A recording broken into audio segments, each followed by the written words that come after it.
गौरव, आपकी रिकमेंडेशन चाहिए pyramid enterprise पर। ये वन टाइम यानी कि इंट्राडे गेन है या फिर ये कंटिन्यू होने वाला है? 24% का ओआई है एडिशन।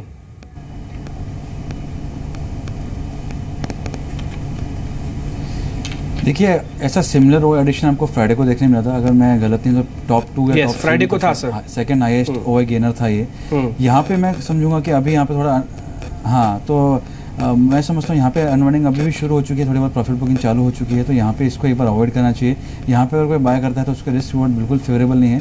किसी के पास अगर है तो उसको एटलीस्ट थोड़ा बहुत पार्ट प्रॉफिट कर लेना चाहिए और ट्रेलिंग स्टॉप लॉस से काम करना चाहिए। इसका मोमेंटम भले ही स्ट्रॉन्ग है, ट्रेंड भले ही स्ट्रॉन्ग हो, लेकिन अगर जिस दिन भी अगर मार्केट में थोड़ा करेक्शन आता है या इसमें अगर अनवाइंडिंग शुरू होती है तो ये आपको 10 से 15% में गिरते हुए देखने मिल सकता है। तो मैं थोड़ा यहाँ पे इसको अवॉइड करूँगा।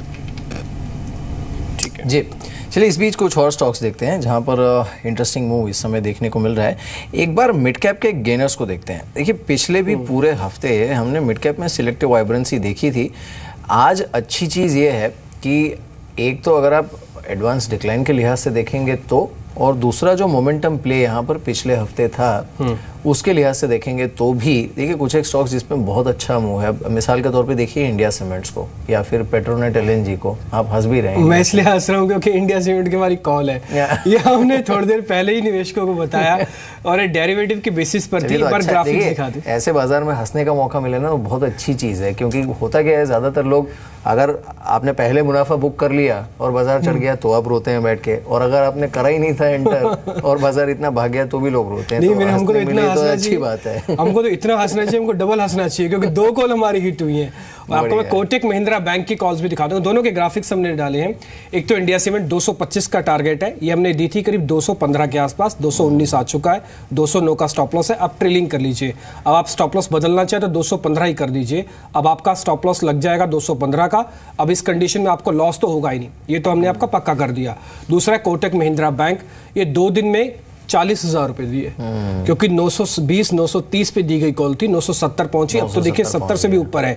कोटक महिंद्रा बैंक आज सबसे तेज चलने वाला, बहुत अच्छा, लास्ट दिन भी सबसे तेज चलने वाला बैंक था। बिल्कुल, इसने भी पैसा बना। एक बार टाइटन को देख लेते हैं। टाइटन में आज कैश में और डेरिवेटिव्स दोनों में गड़बड़ है। एक तो जिस तरह के रिजल्ट थे और उसके बाद झुनझुनवाला साहब ने कॉन में भी शुक्रवार को काफ़ी सवाल उठाए थे कंपनी में, खासकर एक तो इनके पे आउट रेशियो पर और दूसरा इनके मार्जिन्स दोनों को लेकर। टाइटन है करीब 479 के आसपास, लेकिन आशु कुछ हद तक यही प्रतीत होता है टाइटन पिछले 2-3 क्वार्टर्स से अगर आप देखें, that may be the dream run has come to an and.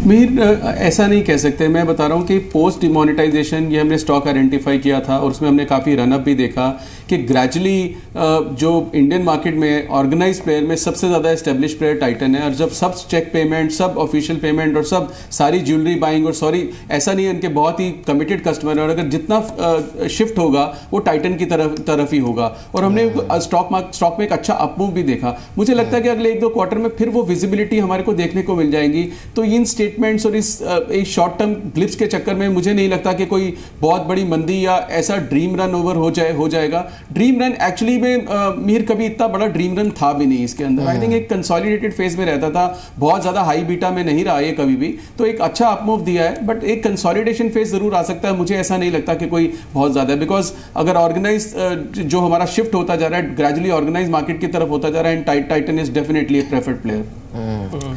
अब एक बार नजर डालते हैं और 2 स्टॉक्स जिस पर आज सेलिंग प्रेशर है। एक तो खैर रिजल्ट्स की वजह से है, आप आइडिया को देखिए, और आइडिया में देखिए की टेक अवे यही है कि ये इनफैक्ट जब से लिस्ट हुआ है तब से पहली बार कंपनी की जो टॉप लाइन है यानी कि रेवेन्यू, उसमें ड्रॉप देखने को मिला है।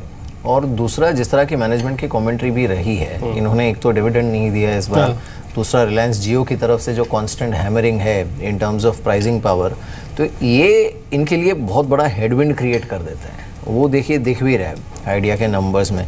और दूसरा एक काउंटर है सुजलॉन। इस पर दोनों पर गौरव आपकी राय क्या है?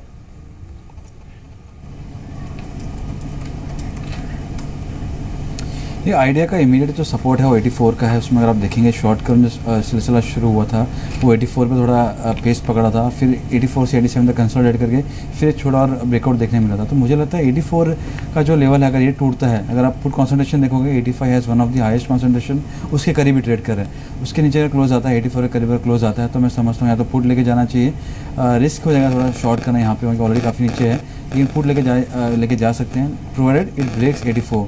तो मेरे हिसाब से फिलहाल यहाँ पे एक बार वेट करना चाहिए, थोड़ा नीचे में अगर आता है तो आपको शॉर्ट करना चाहिए। और दूसरा कॉल कौन सा आपने कहा था? सुज़लोन।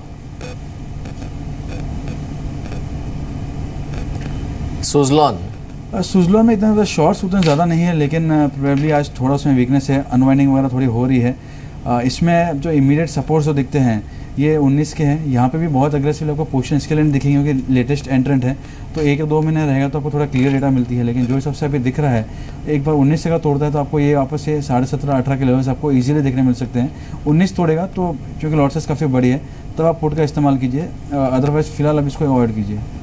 वैसे अगर हमको इसकी कोई कॉल पुट लेनी हो तो गौरव कौन सी ले? सुज़लोन की 30,000 का लॉट है, 1 रुपये की भी कॉल पुट अगर 2 रुपये में होगी ना तब भी 30,000 बच जाएंगे सीधा सीधा। कोई इसी रेंज की कोई कॉल पुट है आपके पास?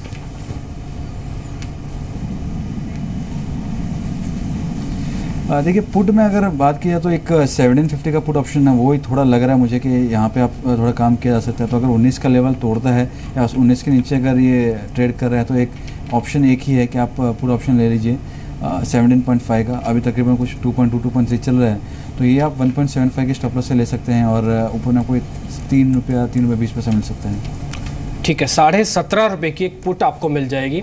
ये स्ट्राइक की पुट में बता रहा हूँ, 17.5 की स्ट्राइक की पुट आपको मिल जाएगी, उस पुट को ले सकते हैं। लेकिन कंडीशन है ये 19 तोड़ दे तभी इस पुट को प्लस कीजिएगा, 19 तक ये पुट को प्लस नहीं करना आपको।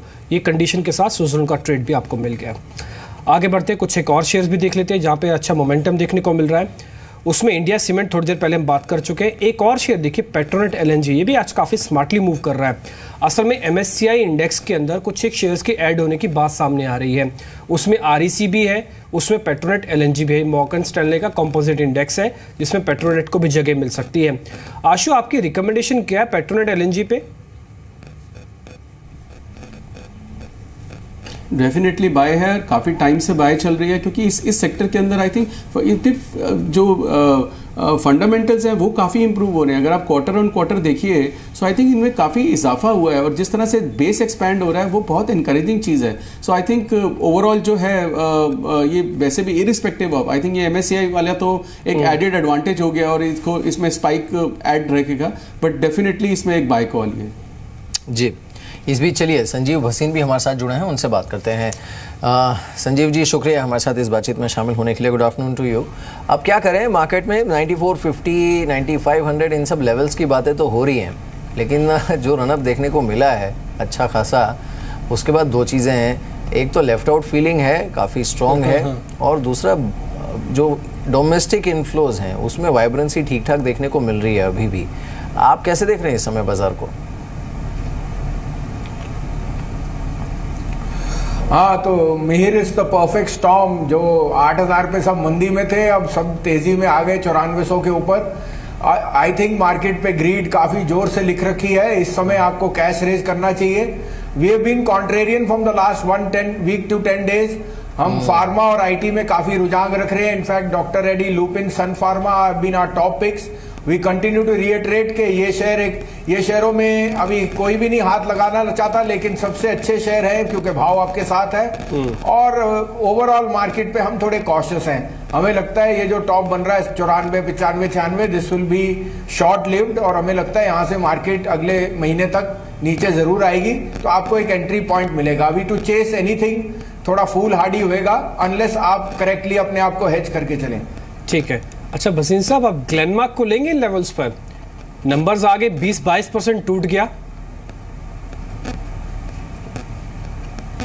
नहीं, 20-22% खरीदने के लिए नहीं, because I think Glenmark was an expensive stock in the mid cap along with Biocon. हमें लेना है तो हम बायोकॉन में लेंगे। ग्लेनमार्क में हमें डिसअपॉइंटमेंट लगा है on the margin front end on the price volume. अगर आप में है 6 महीने की स्थिरता तो yes you can by that. लेकिन जैसे हमने कहा हमें 3 लार्ज कैप बहुत अच्छे लग रहे हैं। Doctor Reddy, Lupin, Sun Pharma 1 year forward 16 time पे ट्रेड कर रहे हैं। आप इनको इग्नोर कर नहीं सकते। After all these are not local but global bellwethers, तो हमें वहां पे बहुत कंफर्ट मिल रहा है। ठीक है मिस्टर भसीन, ये तो तेजी वाले आपने बताए। ऐसे आपको मार्केट में जब आप कह रहे हैं कि थोड़ी चिंता है, थोड़ा कॉशियस होना चाहिए, तो कुछ ऐसे शेयर्स भी होंगे ना जहां से अभी अभी आप निकलना चाहेंगे, या फिर सलाह तो दे ही सकते हैं अगर लोग फंसे हो तो उसमें से एक बार बाहर आ जाए, वो टूट सकते हैं, जल्दी टूटेंगे बाजार की गिरावट में, वो कौन से शेयर होंगे सर? हाँ, तो एज ए डिस्क्लोजर हमने सारे पीएसयू बैंक्स और काफ़ी सारे पीएसयू बैंक्स और हाउसिंग फाइनेंस कंपनीज में हमारी शॉर्ट पोजीशन है, वो हमने लास्ट वीक से इनिशिएट की थी और हमने कांस्टेंट रखा है। We want to be long pharma and short on that. वो एक हाई बीटा स्पेस है जो ओवर एक्सटेंड हो चुका है। जितने पीएसयू के रिजल्ट्स आए हैं, 1 टाइम प्राइस टू बुक को ऑलरेडी प्राइस इन कर रहे हैं, which is on the expensive side. हमें लगता है वहां पे जो गुड न्यूज आनी थी बैंकिंग ऑर्डिनेंस का, वो प्ले आउट हो चुका है। वहां से हमें थोड़ी सी और वीकनेस इनमें दिख रही है। बिल्कुल। साथ ही आशु, एक बार ये रिलायंस पर अब क्या करना चाहिए? देखिए, ये मार्केट अभी भी रन अप में है, बट रिलायंस एक्चुअली इस रेंज में आकर थोड़ा अपने आप को कंसोलिडेट कर रहा है। अब या तो ये यहाँ से आगे लीड करने की कोशिश करेगा मार्केट को, और या तो फिर अगर मार्केट ही यहाँ से क्रैक हो सकता है, तो होता है अगर, तो हो सकता है कि ये भी थोड़ा बहुत प्रेशर देखे या फिर प्रॉफिट टेकिंग देखे। रिलायंस पर क्या करना चाहिए इस समय आशु?